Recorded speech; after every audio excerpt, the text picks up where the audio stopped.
Hello everybody, good evening and welcome to the United Stands. I'm Mark Goldbridge and this is your latest Manchester United news as Erik ten Hag potentially has 2 games to save his job. Could this be the beginning of the end for Erik ten Hag? Some of us may not want that, but the reality is you look at Manchester United this season, you look at that league table, you look at the games that are to come, it could be a very tricky period as the pressure intensifies and some of the excuses just aren't good enough. Let's be honest, you can't be talking about Brentford playing well against Man City when you played so badly. So what have we got to come with Manchester United? Also got a bit of a striker boost on 2 potential strikers in the Premier League that could be heading to Manchester United this summer. We'll talk to you about that, of course. Rafael Varane has given an update on his injury and how significant that could be. Remember him and Lindelof going off yesterday. Also want to talk about Mason Mount. Brilliant goal yesterday, lost in the negativity of a poor performance.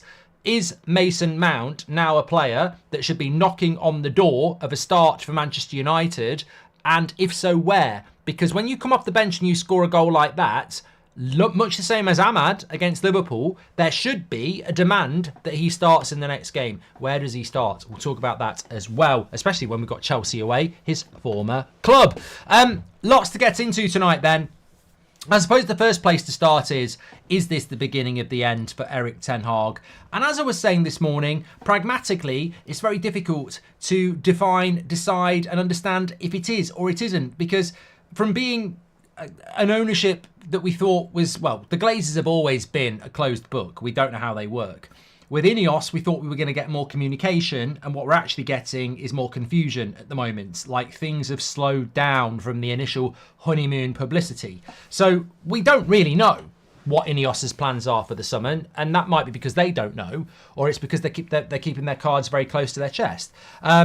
What I will say about Manchester United, and what I would say about Erik ten Hag, is that when you look at it pragmatically, we didn't lose to Brentford.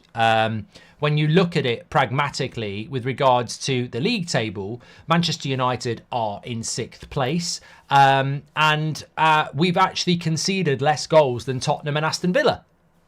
People talk about the amount of shots we've given up, and we do give a lot of shots up, but we've conceded less goals than Aston Villa and Tottenham. In fact, we are 4th in the league for goals conceded this year. So, you know, you can spin a stat however you want it to work. Bottom line is, Man United aren't good enough to be in the Champions League next year. We don't deserve to be. But, you know, 2 games to save his job.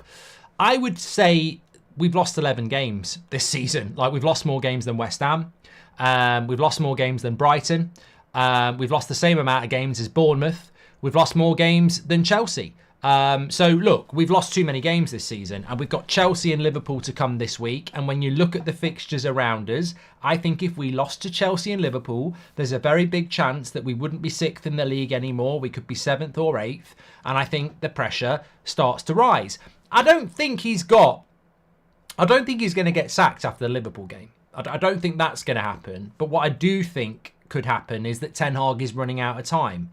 If, as we keep hearing, Ineos haven't made their mind up yet, I would start to say, actually, from a running of the business point of view, why is the director of football not started, and why haven't you decided about the manager? Have we got a bit of indecision going on here? Aria, welcome to the members club.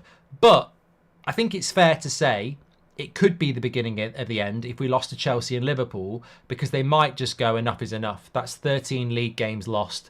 We could be dropping into the Conference League. Enough is enough. You know, we want to make a change. Where we are at the moment, we'll be in the Europa League next year. Where I am at the moment is we don't deserve to be anywhere else other than the Europa League. If we're not in the Europa League, then it's a major disaster. But Europa League football is unfortunately what we deserve at the moment. That is where I would put Manchester United. I can't look at that league table and lie. I don't know how anybody can still think that we could get Champions League football. I just don't see it. The gap to Spurs is 8 points, and the gap to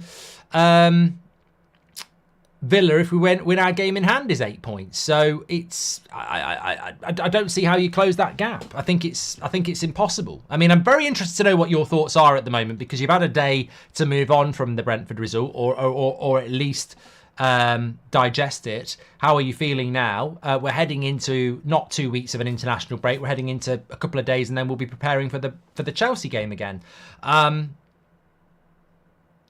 It's going to be a very fast fire, emotional roller coaster as Manchester United fans, because if you want Ten Hag out and we beat Chelsea, it suddenly changes again, and then straight after that you've got Liverpool, who I think probably will beat us, and then everyone's Ten Hag out again. I think it's going to be like that. But I think that what this season really now is an FA Cup final and 6th place, and that's the best case scenario. You know, I was thinking about it before I went live.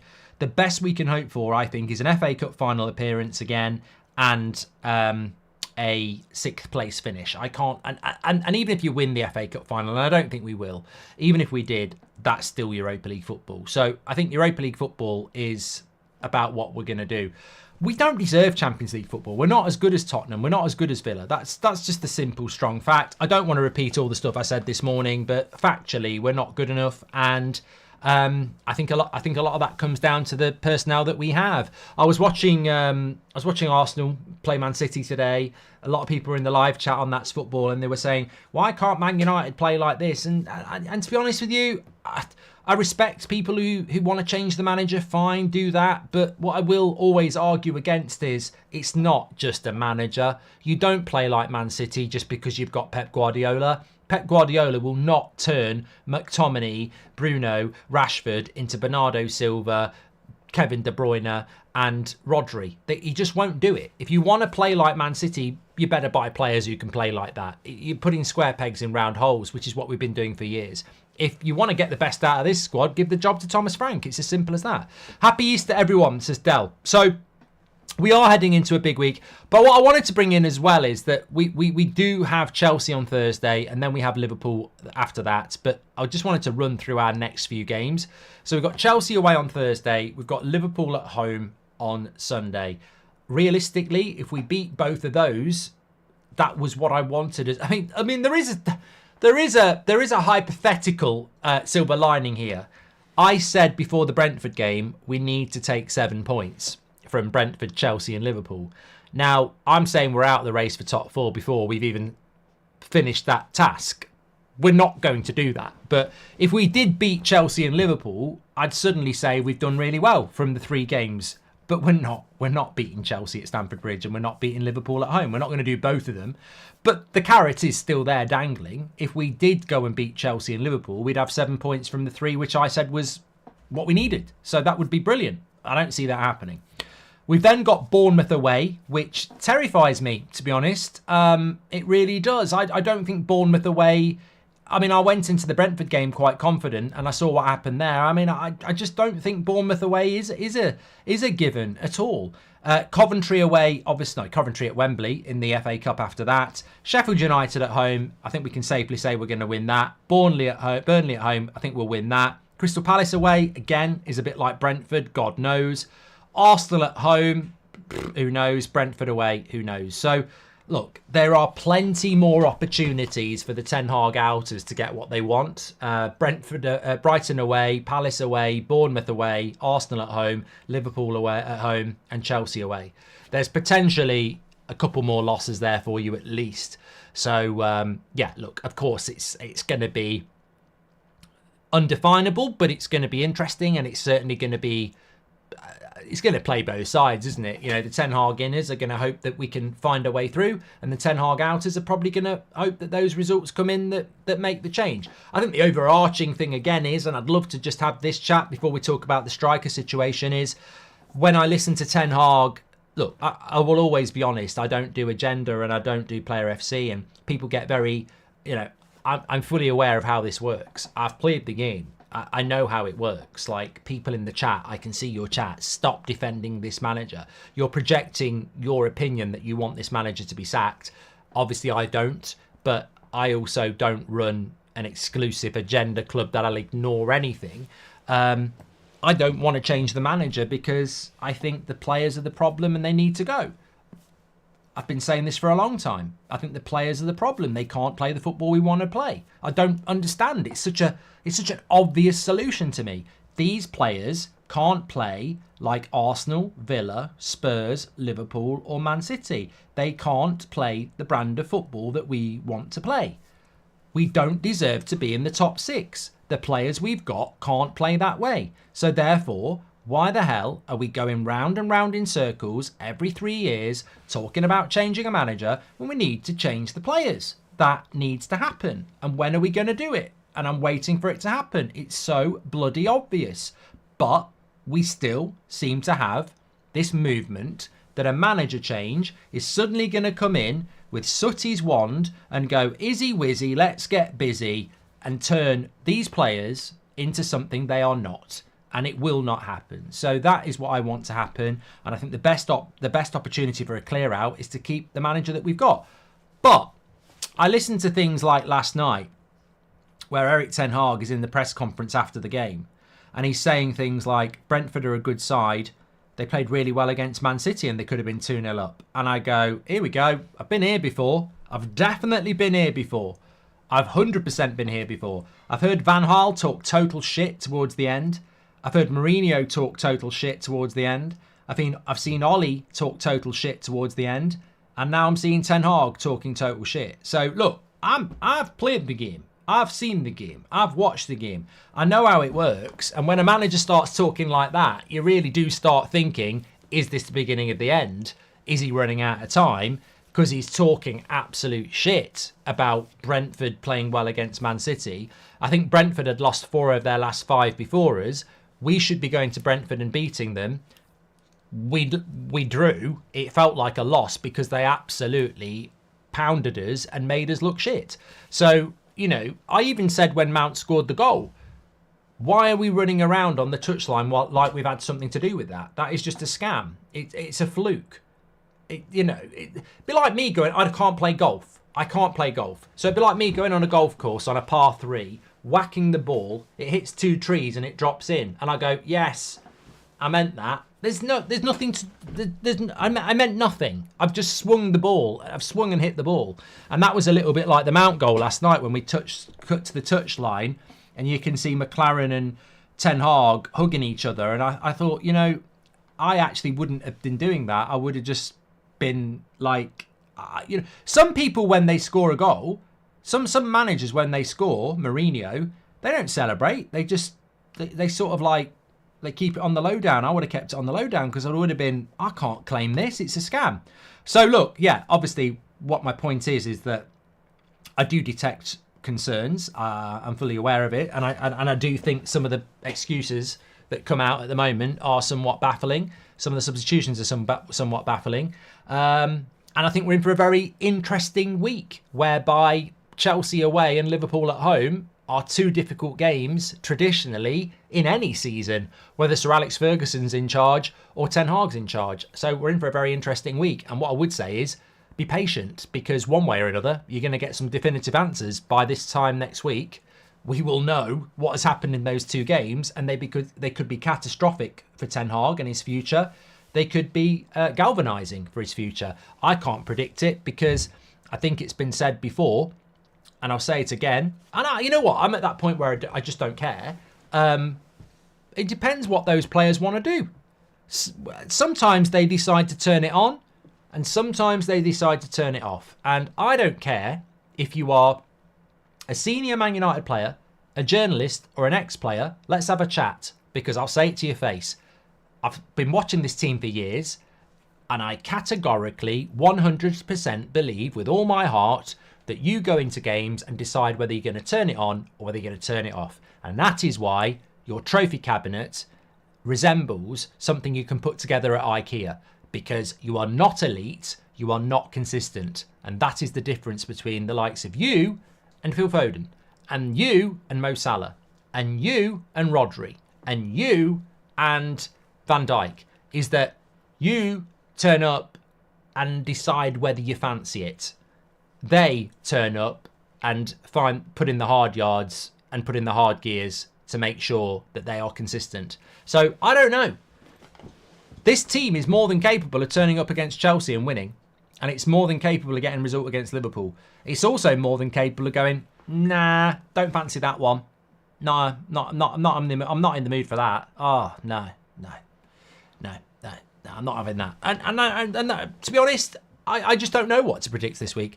Martin says that the players aren't good enough, the backroom staff aren't good enough, the structure isn't good enough, and some of the fans aren't clued up enough. I have given up hope of getting our great club back, says Martin. Tusha says, we are never going to win anything with Ineos. We missed the chance. I'm also almost at my limit and might break soon and stop watching altogether. Thanks for your great work, Mark. God bless you, mate. I'm going to Man United Arsenal in May, my first time in Old Trafford from Houston. Well, you'll enjoy that area. You will get some good football one way or another. Dell's gifted a membership as well. I think there's a great point here from Martin as well. Structure, backroom staff, players, some fans aren't clued up enough. I mean, look, I listened to the forum. I listened to it last night, and you know, I get on with these people. I respect them, but I think the forum is so good because it really is diverse in opinion. And I was listening to it last night, and I was like, I wish I was on it, but I've already done 3 hours of streaming and everyone's bored of me. I've done my match reaction, I've done my watch along, but I'm listening to it and I'm like, look, without naming any names, let's sack Ten Hag, right? And there's really good frustrations, right? But there's absolutely no accountability, right? They want to say, let's sack this manager. And they say it with their chest. Let's sack this manager because of this. Sack him. Who are you going to replace him with? Well, that's not my job. Oh, no, that's not my job. That's no reason not to sack him.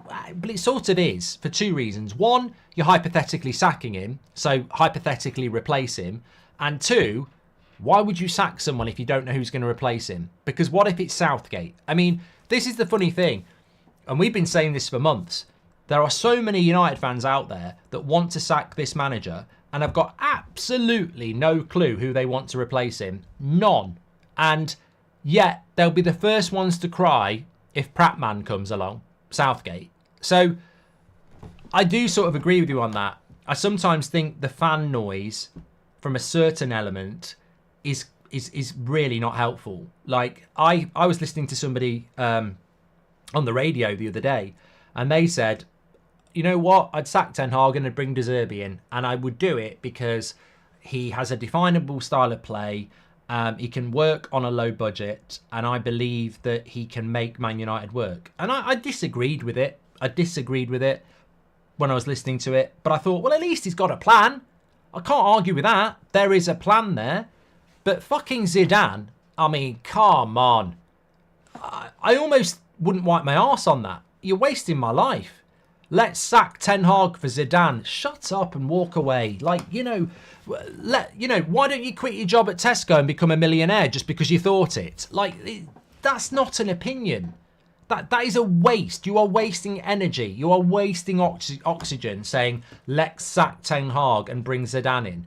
Zidane ain't going to come anywhere near this festering shithole. No way. Zidane managed 3 Champions League teams in a row with some of the best players in the world. Prime Casemiro, prime Varane, prime Modric, prime Ronaldo. He ain't going to go, oh, I'd love a couple of years in Manchester working with McTominay. Yeah, he ain't going to do it. He's just not going to do it. He's never going to do it. So I just think if you're going to start gobbing off about sacking the manager, come at it with a plan. Because you're hypothetically announcing yourself as the CEO to sack him. So let's have something about...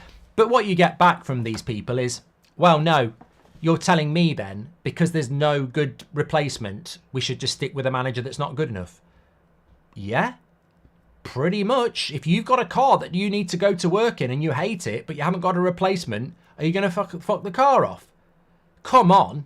It's logical. If you haven't got a good replacement, why would you get rid of the manager? But they don't. They don't have it. Some of them just don't have it. And so I think you're absolutely spot on with that. Aria says, has gifted 10 memberships. Oh, can we have a W in the chat for Aria? Absolutely fantastic. Love that. On Easter Sunday as well. The gift. Mark, at what point is the negativity too much? Eric Ten Hag hasn't had a left back all season and no real fans think that Maguire and Evans should have played, says Lit. You know what? Look, this is not my opinion now. This is not my opinion. I've been streaming most of the afternoon, but but I have been on social media. I've been reading certain tweets and I've been looking at the replies. And the vast majority of replies I've seen today is that there's a lot of people sympathetic to the situation, saying the injuries are incredible, the lack of effort from certain players is disgusting, and there's not anything better out there that's going to come in and turn this around. And I think the best reply I saw today on Twitter was somebody had said, people are defending this manager, but they didn't defend Jose, they didn't defend Ollie, so why is Ten Hag any different? Why shouldn't he get the sack?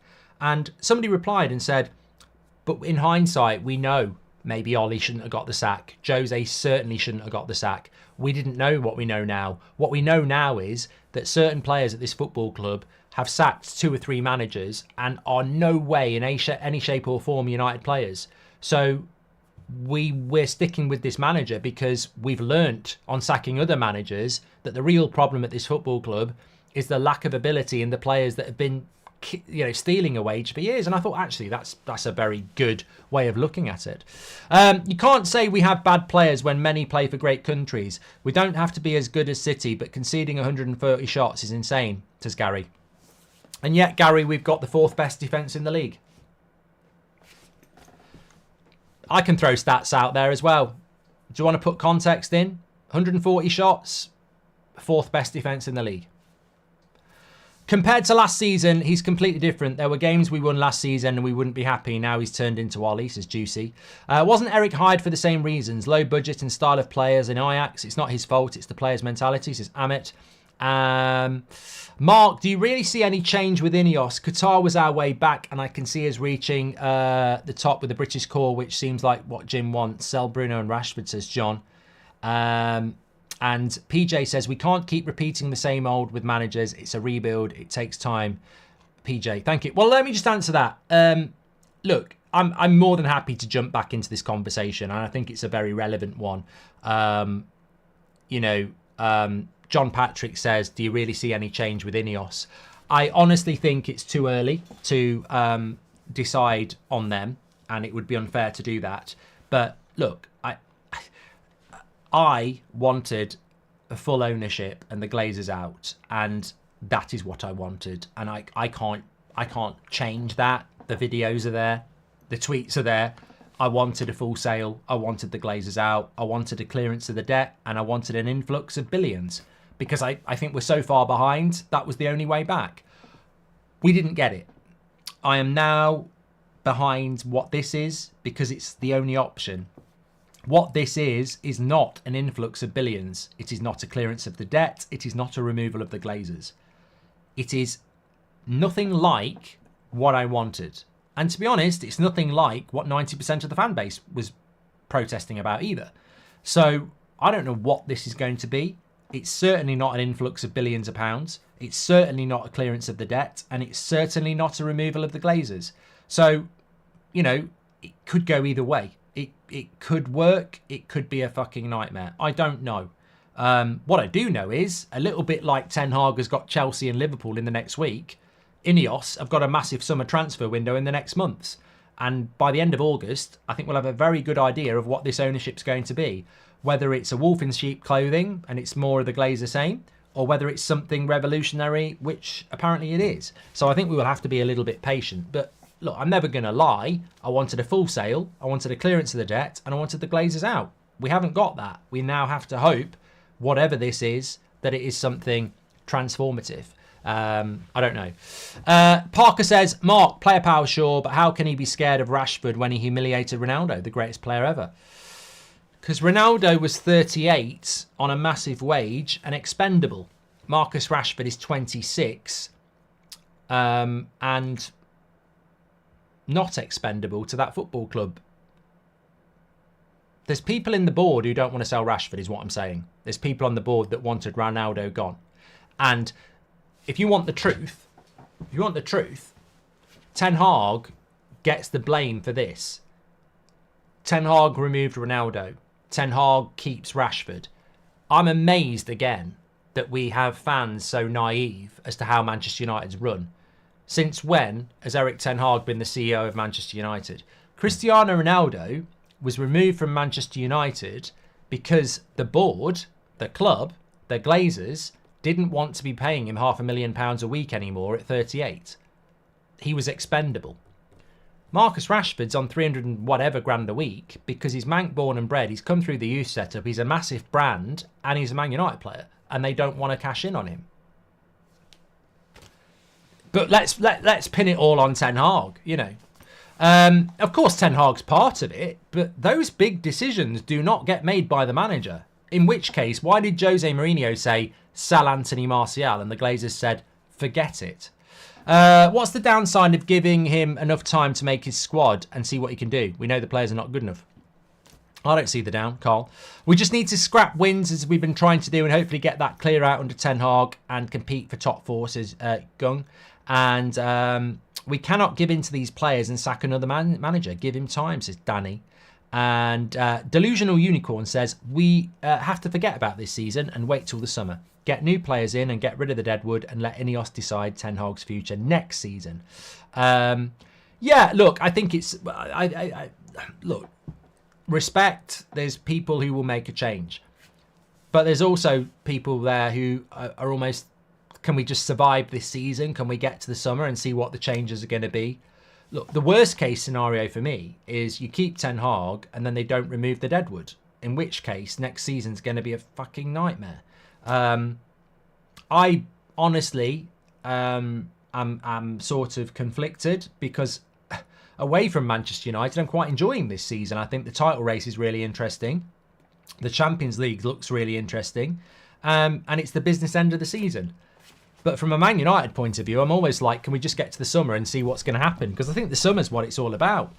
I don't see us not getting 6th place. I don't see us winning the FA Cup. I think that's enough to give Ten Hag another year. But I don't know whether it will be enough. I don't know whether it will be enough at all. Let's talk about Mason Mount for a moment, actually, because it moves it on quite nicely, because we can wax lyrical about Manchester United and the manager and Ineos, and we can talk, and that's absolutely fine. But I do think there's a very interesting conversation about Mason Mount and what we're going to do with him, because he scored a really good goal yesterday and he's had a really injury-ravaged season. But I was thinking back to Mason Mount in those first few games of the season, and he actually missed about 5 sitters in 2 games. Like, he has this amazing knack to getting positions to score goals. And look, people never shut up about McTominay's ability to do it, but Mason Mount does it as well. So he's just scored a really good goal. And if that was Ahmad or Rasmus or Mainu or Garnacho, there'd be a demand that he starts against Chelsea. So surely Mason Mount needs to start against Chelsea. Like, he's scored, he's been on the bench, he's taken his chance, he's scored a goal. Surely Mason Mount has to be a consideration for Chelsea. And then becomes the big problem. Where do you fit Mason Mount into this team? Because to fit him into this team, quite scary. Casemiro's fit, Mainu's fit. They've got to start. You're playing against Conor Gallagher, Enzo Fernandez and Caicedo. As crap as Chelsea are, their midfield is mobile and aggressive. You've got to play Mainu and you've got to play Casemiro, which leaves 4 positions for Mason Mount. Garnacho's, Rashford's, Bruno's or Rasmus. Now, you know what I'm going to say. He's going to drop Garnacho. That's what he's going to do. He's going to drop Garnacho. That's the only way I see in. It will be Mount on the right, Rashford on the left, Bruno at 10 and Rasmus up front. Ahmad's back as well, Brian. It's a good point, but he's going to drop Garnacho if he's going to drop anybody. And actually, I don't think Mount will start. I think Mount will be on the bench. But if he was going to drop anybody, I think it would be Garnacho. The bottom line is, as a lot of people are saying in the chat, it really probably should be Bruno. But it will not be Bruno. It won't be. I don't know the solution, but I can't back this manager. He's in his own players. We have 0 style of play. I honestly can't watch us anymore. The football is that bad. Sean, thanks for the super chat. Long-time contributor to this channel. Definitely respect Sean. But when you say he's bought in his own players, presume he didn't watch the game last night. The whole of the back four are not his players. Bruno's not his player. Rashford's not his player. Garnacho and Mainu are young players, and McTominay's not his player. The only player that started last night that was a signing of his is Onana and Rasmus. So he hasn't had enough, Sean. He hasn't had enough. And anybody who comes at me with 400 million's not enough, is it? Well, we paid 400 million pounds for 300 million pounds worth of player. So I don't count it as 400 because it's ridiculous how much we overpaid on some of them. So he's had 300 million pounds. And yet I distinctly remember 2 years ago when Ten Hag was basically going to get the job. I distinctly remember we had about 15,000 people watching. Somebody in the chat said, how much do you think it's going to take for Manchester United to compete with Man City? And 90% of people said between 500 million and 1 billion. Well, Ten Hag's had 300 million. I'm not counting 400. A decent director of football, it's 300 million. But even if it is 400, the vast majority 2 years ago said we're about 500 million to 1 billion away from competing with Man City. And suddenly, Ten Hag's had enough. He's had enough money. No fucking way. No way. No way is Rasmus, Martinez, Casemiro, Mason Mount, Eriksen, and Onana enough. No way. No way. At least another midfielder, at least another centre-back, potentially another right-back, certainly another striker, maybe another winger. Like, I think he's... I don't think any manager is even 50% yet of the way that needs to be spent. Bruno needs to be dropped for Mount. Bruno has been frustrating this season. Mount needs a run of games this season. And the season's finished apart from the FA Cup, says Nigel. Rashford needs dropping and Bruno as well, says Dale. I genuinely don't think either of them will be. I don't disagree with you, Dale, but I don't think they will be. Which players would you build around this summer? I mean, I love this question from Carl. So I look at that United side. We're obviously going to keep Onana, so that's taken for granted. I certainly think Dalot is a player to build with. Martinez, 100%. I don't know at centre-back. I like Varane, but the longevity of Varane is a question mark, and we've definitely got to buy 2 centre-backs. So Onana, Dalot, Martinez, definitely. If Luke Shaw can get back, definitely. Mainu, yes. Casemiro, again, is like Varane. If he can stay fit, he's a very good player. If he can't, he needs replacing. Rasmus, of course. Garnacho, yes. Question marks massively over the likes of Bruno and Rashford for me. So, yeah, I think Onana, Dalot, Martinez, Shaw, Mainu, Garnacho, Rasmus. So, 3 of those players are young players as well. Yeah, I think you need to buy 4 players for the first team. 4 starters, definitely. Yeah. Even his signings were second and third choice when you think about it, says MD. Yeah. Oh, actually, that just reminds me about the strike. 2 things I nearly forgot. So, Varane was spoken to after the game yesterday, and he said it's not too bad. So, not too bad probably rules him out of Chelsea and Liverpool, to be fair. Not too bad to me is probably 2 weeks. So, I think Varane is probably out the next 2 games. And a couple of stories around strikers. Ben Jacobs has said that Manchester United are interested in Evan Ferguson, but the price tag is a little bit prohibitive. And then in relation to Ivan Toney, he's got 1 year left on his contract. So there's a feeling that if there's not a lot of competition for his signing, the price could be around 60 million quid. So what are your thoughts on that? Evan Ferguson being linked to Manchester. In fact, let's do a poll. Who would you rather go for? Ferguson or Toney? Get in the chat. So a little bit of positivity around the striker situation, which we know we're going to do something about. Carl says, if Ineos replaced Ten Hag, would you prefer Nagelsmann or De Zerbi? Nagelsmann, Carl. Nagelsmann's the only one. It's the only one that gives me a little bit of excitement. I mean, De Zerbi, I'm not excited about. Southgate and Potter give me nightmares. Nagelsmann's the only one that I would go, it might work. Anybody else, I just don't think is... Anyone else that's realistic, just don't excite me at all. Ray Carl Brown, Amori, says, I am extremely worried if we sack Ten Hag, and here is my reason. This summer is not going to be long enough for the new man to analyse the squad and get his players and play style. This style makes it will be harder. I think it's a great point. It's a logical point, but it's a great point. So what Ray is saying is, if you bring in a new manager, whoever that is, most of our squad won't be back until late July. The season starts in mid-August. So a new manager comes in and most of our squad won't be back until late July because it's the Euros and it's the Copa America. So the Euros final is mid-July, if I'm correct in thinking that. And the Copa America final is in mid-July as well. So high possibility that teams like England, Portugal, Argentina, Brazil go deep in that tournament. Well, the semi-final will be around the 10th of July. So even if you get to the semi-final, then you've got to have 2 weeks off. You're not coming back to Manchester until the end of July. So new manager takes over Manchester United, doesn't get to see most of his good players until late July. Getting out. Recipe for disaster there.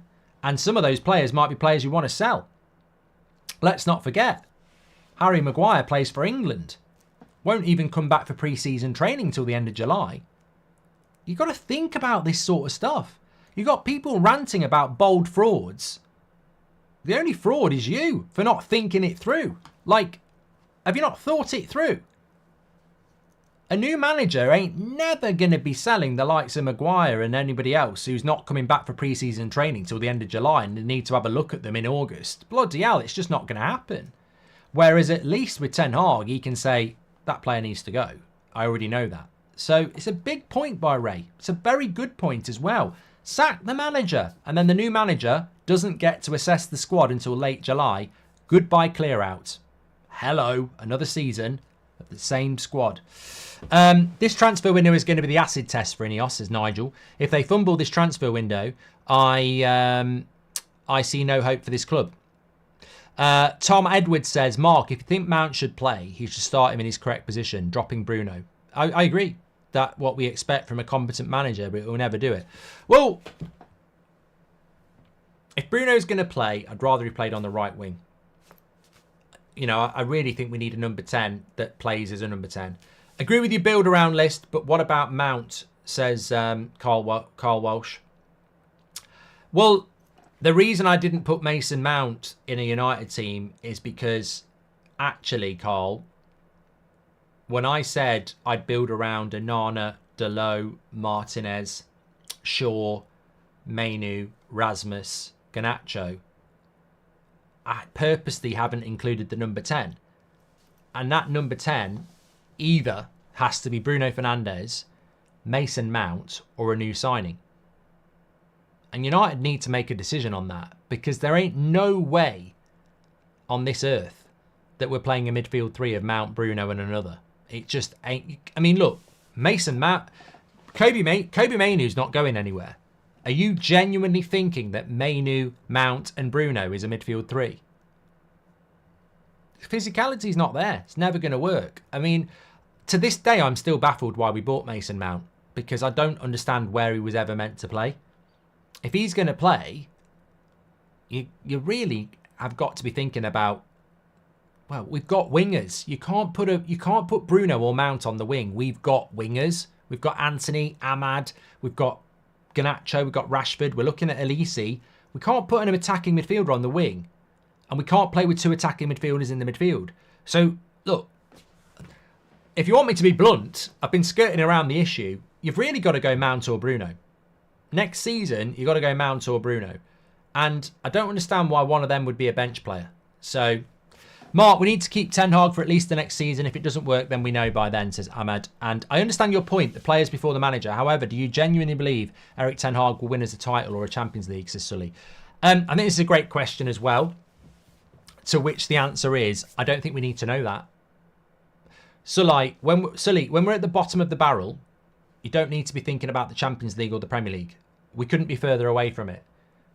We don't need to decide now if Ten Hag can win us the title, because we haven't been near a title in over a decade. What we need to decide is, can Ten Hag build a team to get us towards a title? And at the moment, I don't have the answer. But we don't need to know it now, which is why a lot of people are saying give him next season. I don't know whether he can win us a title, but I think we need to find out. And I don't think we'll find out until next season. I would 100% give him another year. 100%. It's too scary not to. Especially when you look at what someone like Arteta's doing after finishing fucking 8th. And having T-shirts about Arteta out printed. I mean, if we can learn anything from any club, Arsenal fans literally had T-shirts saying Arteta out printed. The striker thing's really interesting. It's a cracking show tonight. Thanks everyone for tuning in. We basically run an either or. Manchester United have been linked to Evan Ferguson tonight by Ben Jacobs. And Ivan Toney we played against last night and apparently is available for 60 million quid. 57% of you would go for Evan Ferguson and 43% of you would go for Ivan Toney. And I'm sat here going, I don't even know why. I don't know why this poll is like this. It's excitingly interesting, but I don't understand it. Evan Ferguson has had a bad season and is young. Ivan Toney is playing fantastically well and is 28. I agree with you. But the reason I agree with you might not be the same that you voting for Ferguson. The reason I would vote for Ferguson is because we're trying to build something. And I think he is a striker in the right setup that will get better and better. And I think he would complement Rasmus perfectly. And I don't think he would come into the club and say, I'm the starting striker. So I think Ferguson suits us better to what we need. Whereas Ivan Toney comes in and he wants to start. You know, watching him play for Brentford last night, he's the guy. He is the guy and he wants to be the guy. So that's why I would go for Ferguson. But it's interesting how Ferguson's actually winning the poll here. For people who want a new manager and need to realise they can't demand top 4, good football and still keep Maguire, McTominay, Lindelof, Rashford and Aaron Wan-Bissaka, says Rowan. Peter Schmeichel. Fucking hell. For an I'm sure Schmeichel's an ambassador for the club. He absolutely tore Wan-Bissaka apart last night. I mean, bloody hell. I'm not saying he's wrong, but if I'd done that, bloody hell. Toxic stand, this, that and the other. He absolutely tore him apart on that goal, on that equaliser. He said he was lazy, he didn't move quick enough. That's not how a United player moves. I mean, I can't be asked to analyse that goal. You know, if we deserved the win, I'd have analysed it properly. I mean, that Brentford equaliser to me was totally deserved. So, I don't know. But Wan-Bissaka got absolutely slated. I don't think he played particularly well last night, but he got absolutely slated for that. What is your problem with Toney, Mark? I'm just not convinced, really. I was watching Beth's tactical breakdown this afternoon, 5 things we learned, etc. And I saw the comparison between Ivan Toney. In fact, I don't know whether I can get it up. It'd be really good if I can. I don't know whether it's still here. We might have deleted it. Let's have a look. I think it's gone. Yeah, it's gone. It's been deleted out, unfortunately, because it was very good. But basically, it was a slide that was comparing Toney and Rasmus's game last night. And I think Toney had something like 9 shots and Rasmus had 1. And that's what I mean. I wasn't fooled by the game yesterday, because if you watch that game of football yesterday, people will go, Toney's better than Rasmus. Football doesn't work like that. If you watched Man City today, you'd say Erling Haaland wasn't world class. It's about the football. It's about the chance creation. Ivan Toney had a team creating chances for him, and Rasmus didn't. And if you swapped that round, Rasmus would have had the same chance as Tony had, and Tony would have had no chances. And that's what a striker is. We look at these strikers, you know, I've heard people say, let's get Ollie Watkins. I've heard people say, let's get Harry Kane. I've heard people say, let's get Solanke. And I'm like, but you're not solving the issue. You're not solving the issue. Like, if we bought Harry Kane last summer, he wouldn't be scoring goals because we don't create chances for our striker. You can't do it on your own as a striker. You need the service. So, look, this is what we were talking about. So, yeah, he had 9 shots and Rasmus had 1. He had 15 touches in the box. Rasmus had 3. Defensive actions, 9 from Rasmus, 1 for Tony. So, what do those stats tell you? They tell you that Ivan Toney, yesterday against Manchester United, was allowed to be a striker. He was provided for and he was serviced. Rasmus, his stats show you no service, basically just working his arse off for no reward. And you can see that with the defensive actions. So that's the problem. You know, Ivan Toney looks a very good striker in a team that is focally built around him. But at Man United, we're not going to build a team around Ivan Toney. We're not. And until we've got the players to do that, we will always struggle. This is not a conversation about Ivan Toney or Rasmus Højlund. This is a conversation about Cristiano Ronaldo. This is a conversation about Edison Cavani.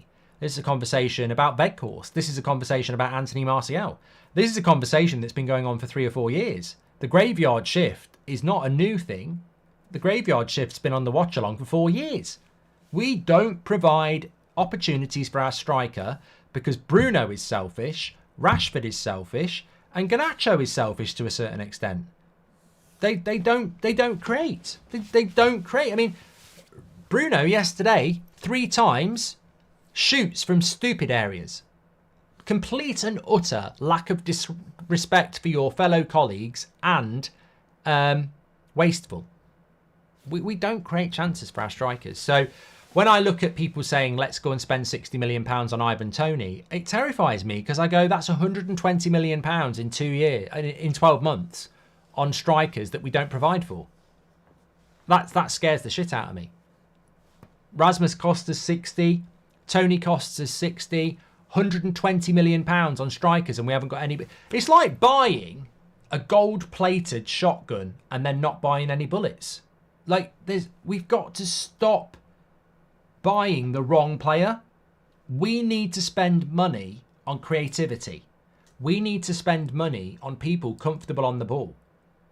We can't just keep buying the fucking icing on the cake when we haven't got the ingredients for the cake. And I think Ivan Toney would be a very interesting striker. And I think Evan Ferguson would be a very interesting striker. But we've got to buy the ingredients.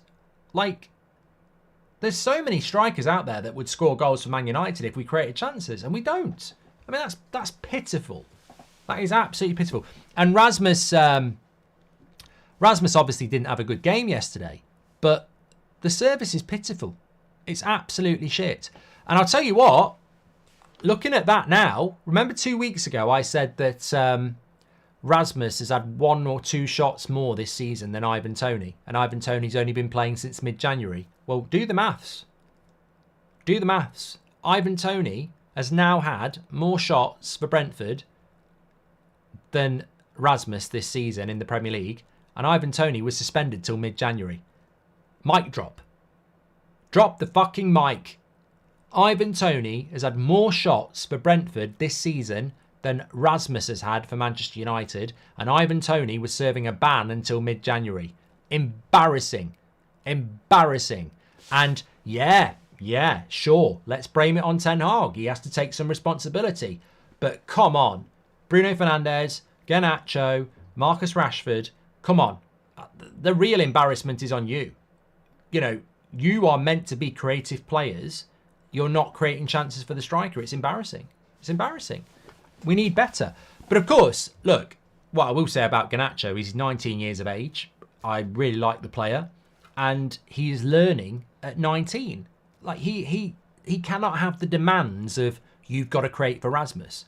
But Rashford and Bruno, they're senior players. They're senior players. They are 29 and 26. And they've got 19 and 21-year-olds. They should be senior players, nurturing and taking the weight off their shoulders, not shooting from 30 yards. It keeps happening. Discipline. Trouble.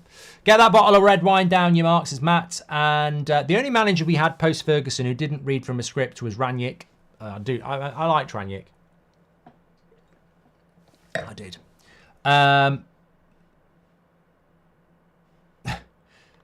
Bye-bye. Don't even get acknowledged anymore. Remember the days when I used to read a knobhead in the chat and I'd actually shout them out? No, not no more, Billy. Not no more. His name wasn't Billy. I think Mount was bought to eventually replace Bruno, says Carl. Look, I'm not going to preview the Chelsea game now, but honestly, I think we're almost at the point where I think what Ten Hag is doing is he's playing Rashford, he's playing Bruno, and he's playing McTominay because McTominay scored some goals this year. Bruno's probably our best player over the last 4 years, and Rashford was our top scorer last year. And I think Ten Hag is going, these three players have done it in the past. They could be the difference between winning this game and losing the game. But as you see against Brentford, when it doesn't work, it fails miserably. I would be at the point now where I would say, Bruno, you're going to the bench. Mason Mount, you're starting. And Ahmad, you're playing on the wing. And Garnacho, you're going back to the left. And I'd put Rashford and Bruno on the bench. But what I don't know is, and this is a big thing, if you put Bruno and Rashford on the bench, from a footballing point of view, it's really logical. But from a dressing room point of view, that could be the end. I don't know what the power those two players have, that if you bench them, other players go, oh, I'm not having that. And you laugh. That is how it works in dressing rooms up and down the Premier League. More so at Man United. If he drops Bruno and Rashford, that dressing room could completely capitulate. And this is something Ineos have to switch on to. Why can't he drop players that deserve to be dropped and give other people a chance? But I think it's because the dressing room will capitulate. I don't have the evidence on that. But realistically, we shouldn't be scared of doing it. But for some reason, it never happens. For people who want a new manager, we need to realise that we've done that one from Rowan as well.